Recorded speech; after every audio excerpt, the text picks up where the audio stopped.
ఆదివారం పిహెచ్సి వైద్యులు కూటమి సర్కార్ మధ్య చర్చలు జరిగాయి. అయితే ఆ చర్చలు విఫలమయ్యాయి. ఇన్ సర్వీస్ కోటా సంవత్సరానికి వర్తింపజేస్తామంటూ ప్రభుత్వం హామీ ఇచ్చింది. 2030 వరకు ఇన్ సర్వీస్ కోటాను అమలు చేయాలంటూ డిమాండ్ చేశారు పిహెచ్సి వైద్యులు.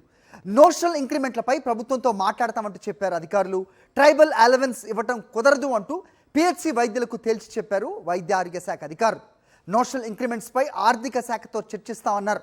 ప్రభుత్వం ఒప్పుకున్న అంశాలపై లిఖితపూర్వకంగా ఇవ్వాలి అంటూ డిమాండ్ చేస్తున్నారు పిహెచ్సి వైద్యులు. నవంబర్లో మళ్లీ చర్చిద్దామని అధికారులు వెళ్లిపోయారు. లిఖితపూర్వక హామీ ఇవ్వకపోతే సమ్మెను విరమించేది లేదని పిహెచ్సి వైద్యులు ప్రకటించారు. గత సంవత్సరం సమ్మెలో కూడా ఇప్పుడు మాదిరిగానే హామీలు అంగీకరించి ప్రభుత్వం అమలు చేయలేదని అధికారులు చెప్తున్నారు. ఇవాళ యథావిధిగా సమ్మె అయితే కొనసాగనుంది. రైట్, దీనిపై మరిన్ని అప్డేట్స్ మా కరెస్పాండెంట్ సురేందర్ అడిగి తెలుసుకుందాం. సురేందర్, చెప్పండి. సో గత సంవత్సరం కూడా కేవలం మాటల వరకే హామీలు ఉన్నాయి. అయితే లిఖితపూర్వకంగా ఇవ్వండి అనే ఈ వీళ్ళ డిమాండ్లో నిజంగా న్యాయంగానే ఉంది కదా, మరి అధికారులు ఎందుకు వెనకడుగు వేస్తున్నట్టుగా ఉంది? సో ప్రస్తుతం సమ్మె అయితే కంటిన్యూ అవుతున్నట్టుగా కూడా అప్డేట్ అందుతోంది. ఏంటి మీ దగ్గర ఇన్పుట్స్? నిన్న పిహెచ్సి వైద్యులతో ప్రభుత్వం చర్చలు జరిపింది. దాదాపు 2 దఫాలు జరిగిన చర్చలు విఫలమయ్యాయని చెప్పాలి. ప్రభుత్వం కొన్ని అంగీకరించినప్పటికీ అన్నింటినీ కూడా లిఖితపూర్వకంగా డాక్టర్లు అడుగుతున్న పరిస్థితి. గతంలో కూడా సమ్మె చేశారు గత సంవత్సరం. అయితే ఈ సమ్మె సందర్భంగా కూడా కొన్ని హామీలు అమలు చేస్తామంటూ ప్రభుత్వం చెప్పింది. అయితే హామీలు అమలు చేస్తామని చెప్పింది తప్ప సంవత్సర కాలంగా ఎక్కడ హామీని అమలు చేయలేదు. దాదాపు 15 సార్లు అధికారులకు వినతి పత్రాలు ఇచ్చిన పరిస్థితి. సమస్యలు ఈ ఏవైతే డిమాండ్స్ ఉన్నాయో అవి అమలు చేయమని, కానీ ఇప్పటికొచ్చి అమలు చేయడంతో మళ్ళీ సమ్మెబాట పెట్టారు. నిన్న ప్రభుత్వంతో జరిగిన చర్చలు విఫలమయ్యాయి. దాంట్లో ప్రధానంగా ఇప్పుడు ఏదైతే ప్రభుత్వం అంగీకరిస్తుందో అవన్నీ కూడా లిఖితపూర్వకంగా ఇవ్వమని డాక్టర్లు అడుగుతున్నారు. అయితే మనతో డాక్టర్స్ అసోసియేషన్ సంబంధించిన నాయకులు ఉన్నారు, వాళ్ళతో కూడా మాట్లాడదాం. సరే, ఏంటి ప్రభుత్వంతో మేము చర్చలు జరిగాయి, ఏమి మీరు పెట్టిన డిమాండ్స్ ఏంటి, ప్రభుత్వం దేనికి అంగీకరించింది, దేనికి అంగీకరించలేదు? మనం ఆల్రెడీ అదే తెలిసిన విషయాలండి. మనకి ఇన్ సర్వీస్ కోటా గురించి మేము ఎప్పటి నుంచో మాట్లాడడం జరుగుతుంది. అలాగే టైం బౌండ్ ప్రమోషన్స్ గురించి కానీ, ట్రైబల్ అలవెన్స్ల గురించి కానీ, ఇవన్నీ బేసిక్ నీడ్స్, ఇవేమి డిమాండ్స్ కూడా కాదు. మేము రిపీటెడ్గా వాళ్ళని కలిసాము. ఇక్కడ నేను చెప్పదలుచుకున్నది ఏంటంటే, గవర్నమెంట్ వాళ్ళు ఈ సంవత్సరానికి ఒకటి ఇస్తాము ఇన్ సర్వీస్లో, మిగతా వాటి గురించి తర్వాత మాట్లాడుకుందాం, నవంబర్లో మాట్లాడుకుందాం అలా అంటున్నారు. ఇక్కడ విషయం ఏంటంటేనండి, ఇవే విషయాలు, ఇవే డిమాండ్స్, ఇవి కొత్త డిమాండ్స్ కాదండి. లాస్ట్ ఇయర్ మేము ఆల్రెడీ ప్రొటెస్ట్ చేస్తున్నాము, ఇంతే భారీ ఎత్తులో ప్రొటెస్ట్ చేసాము. ఆ రోజు ఇచ్చిన హామీలు అన్నిటి గురించి డిస్కస్ చేసాము. ఆ సంవత్సరం కూడా ఈ సంవత్సరం చేసేస్తాము, నెక్స్ట్ ఇయర్ చేస్తామని మాటిచ్చి ఆన్ పేపర్ రాకపోవడం వల్లే మళ్ళీ మేము రోడ్ల మీదకి రావాల్సి వచ్చింది. సో ఈ విషయం గురించే మేము మళ్ళీ పట్టుబడుతున్నాము. మళ్ళీ నవంబర్లో టాక్స్ అంటే మా స్టేక్ హోల్డర్స్లో నమ్మకం తొలగిపోవడం వల్లే మేము మళ్ళీ అంతగా ఆన్ పేపర్ ఇవ్వండి, వచ్చే సంవత్సరాలు కూడా ప్రతి సంవత్సరం మేము రోడ్ల మీదకి రాలేం కదా. సో అందుకని ప్రతి ఇయర్ ఇలాంటిదే జరుగుతుంది. ఖచ్చితంగా వచ్చే ఇయర్స్ కూడా మీరు స్పష్టమైన హామీ ఇవ్వాలని మేము ప్రభుత్వం అనుకోవాలి. సర్వీస్ కోటా సంవత్సరం వర్తింపజేస్తాము కాబట్టి సమ్మెను విరమించండి, ప్రజల ఆరోగ్యాన్ని దృష్టిలో పెట్టుకోవడానికి మీరు విజ్ఞప్తులు చేస్తున్నా మీరు పట్టించుకోవట్లేదంటూ నిన్న ప్రెస్ నోట్ కూడా విడుదల చేశారు. ఇదేనండి, నేను దీని గురించే నేను క్లియర్గా చెప్తున్నాను. లాస్ట్ ఇయర్ కూడా సేమ్ ఇవే హామీలు, ఒక్క ఇన్ సర్వీసే కాదండి, ప్రతి time bound promotion, tribal allowance, వీటన్నిటి గురించి కూడా ఇదే హామీలు.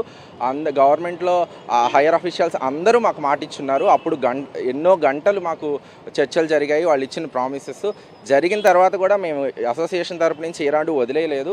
రిపీటెడ్గా అందరం యునైటెడ్గా ఎన్నోసార్లు కలిసి సార్ మీరు ఇచ్చినవి నెరవేర్చాలి అని మేము విజ్ఞప్తి చేసినప్పటికీ అటు నుంచి ఎటువంటి స్పందన రాకపోవడం వల్ల మేము ఇలా వచ్చాము. అదే హామీలు మళ్ళీ చెప్తున్నారు. ఇప్పుడు లాస్ట్ ఇయర్ జరిగినవి ఈ ఇయర్ ఎలా జరుగుతాయి అనే సందిగ్ధతలో మేము ఉండడం వల్లే మేము ఉంటున్నాము. మేము మళ్ళీ రిక్వెస్ట్ చేస్తున్నాము, ప్రజల ఆరోగ్యం గురించి డాక్టర్లుగా మాకు రోడ్ల మీద రావడానికి ఎటువంటి ఇంట్రెస్ట్ లేదు, ఇది లేదు. మేము కేవలం ప్రజల ఆరోగ్యం గురించి ఆలోచిస్తున్నాము. దయచేసి మా ఈ విజ్ఞప్తి గవర్నమెంట్ అంగీకరిస్తే వెంటనే మేము విరమించడానికి సిద్ధంగా ఉన్నాం. అంటే ప్రభుత్వం చెప్తుంది మేము చాలా సానుకూలంగా ఉన్నాము, కానీ వీళ్ళు మొండి పట్టుదల పడుతున్నారు, డాక్టర్స్ మా మాట వినట్లేదు అనేది ప్రచారం చేస్తున్న పరిస్థితి. నిన్న కమిషనర్ కూడా అదే విషయాన్ని చెప్పారు. ఏం చెప్తారు దానికి మీరు? ఇంతకుముందు చాలామంది డాక్టర్స్ అందరూ ప్రైవేట్లో వర్క్ చేసేవాళ్ళు, తక్కువ పని గంటలకు మంచి వేతనాలకు పనిచేసేవాళ్ళు. సో ప్రభుత్వం గ్రామీణ ప్రాంతాల్లో కొంచెం మెరుగైన వైద్య సేవలు అందించే ఉద్దేశంతో గ్రామీణ ప్రాంతాల్లో పనిచేసే వైద్యులకి సర్వీస్ కోటా ఇస్తామని చెప్పారు. ఈవెన్ నేను కూడా ఆ పిలుపు మేరకే డ్యూటీలో జాయిన్ అయ్యాను అనమాట.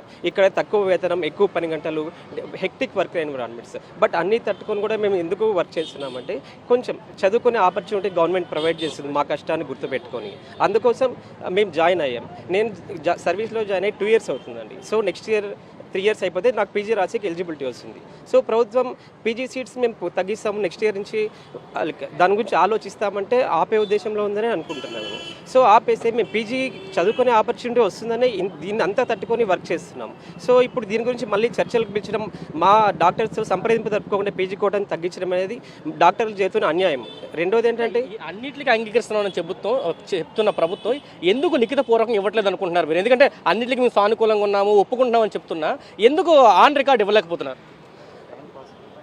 యాక్చువల్గా లైక్ లాస్ట్ ఇయర్ కూడా సేమ్ ఇదే హామీలు ఇచ్చారు. సో వాళ్ళ మాటకి మేము వాల్యూ ఇచ్చి స్ట్రైక్ని కాల్ ఆఫ్ చేసి వెనక్కి వచ్చేసాం. బట్ ఈ ఇయర్ మళ్ళీ మాకు తెలియకుండా మళ్ళీ సేమ్ ఇదే repeat PG quota in service quota తగ్గిస్తున్నామని చెప్పారనమాట. రెండోది టైం బౌండ్ ప్రమోషన్స్ మెయిన్ మా అజెండా అనమాట. టైం బౌండ్ ప్రమోషన్స్ మిగతా అన్ని డిపార్ట్మెంట్స్లో ప్రతి ఒక్క ఎంప్లాయీకి ప్రమోషన్ అనేది వాళ్ళ హక్కు. సో మా క్యాడర్లో మా డిపార్ట్మెంట్లో వచ్చి సిఏఎస్గా ఎట్లా జాయిన్ అవుతున్నారు, సిఏఎస్ 25 ఏళ్ళు 30 ఏళ్ళు సర్వీస్ తర్వాత అదే సిఏఎస్ క్యాడర్తో లైక్ రిటైర్ అవుతున్నారు అనమాట. ఇది చాలా అన్యాయం. ఇది ఒక ఉద్యోగికి తన ఉద్యోగం చేస్తున్నప్పుడు ప్రమోషన్స్ పొందే తన హక్కు అనమాట. సార్ అంటే ప్రభుత్వం ఇప్పుడు వెనక మీరు ఆల్రెడీ చర్చలు విఫలమయ్యాయి, మళ్ళీ ఆందోళన బాట పట్టారు. ప్రభుత్వం పిలవకపోతే మళ్ళీ ఏంటి పరిస్థితి? మీ ప్రొటెస్ట్ ఇలాగే కొనసాగుతుందా? ఏం చెబుతుంది సార్? ఒక విషయం సార్, ఇప్పుడు డాక్టర్లు కూడా మనుషులకి ఆకలి అవుతుంది. ఏ విధంగా అయితే ఒక ఎగ్జాంపుల్గా చెప్తున్నాను మీకు. ఈరోజు అన్నం ఆకలి అవుతుంది అని చెప్తే ఈరోజు అన్నం పెడతాం, కానీ నవంబర్లో రండి, వచ్చే సంవత్సరం రండి మీకు బిర్యానీ పెడతామంటే అవుతుందా? కాదు కదండి. ఇది మా యొక్క హక్కు. ఇది ఇప్పుడు ఎవరైతే సరే అడుక్కుంటా ఉంటే అది ఒక భిక్షలాగా ఉంటుందండి. మా హక్కు గురించి మేము అడుగుతున్నాం, పోరాడితే మా హక్కు గురించి మేము పోరాడుతున్నాం. ఈ రోజున మా హక్కు నెరవేరుస్తే గనక ఈ క్షణమే ఈరోజే లిఖితపూర్వకంగా రాసిస్తే ఇప్పుడే మేము విరమణ చేయడానికి సిద్ధంగా ఉన్నామండి. ఏదైతే చెప్తున్నారు, ఏదైతే డిమాండ్స్ ఉన్నాయో ఆ డిమాండ్స్ మీద లిఖిత పూర్వకంగా ఇస్తే ఈ క్షణం నుంచే సమ్మెను విరమించడానికి తాము సిద్ధంగా ఉన్నామంటున్నారు. ఇదే డిమాండ్స్ గతంలో పెట్టాము, అప్పుడు కూడా ప్రభుత్వం హామీలు ఇచ్చింది కానీ అమలు చేయలేదు. ఇప్పుడు మళ్ళీ హామీ ఇస్తున్నామని చెప్తుంది. మేము హామీల మీద నమ్మకం కోల్పోయాము కాబట్టి రిటర్న్గా ఆన్ రికార్డ్ ఇవ్వాలంటూ డాక్టర్లు డిమాండ్ చేస్తున్నారు. ఇవ్వకపోతే కనుక సమ్మెను మరింత ఉధృతం చేస్తామంటూ హెచ్చరికలు జారీ చేస్తున్న పరిస్థితి కనిపిస్తుందని చెప్పాలి. హరి.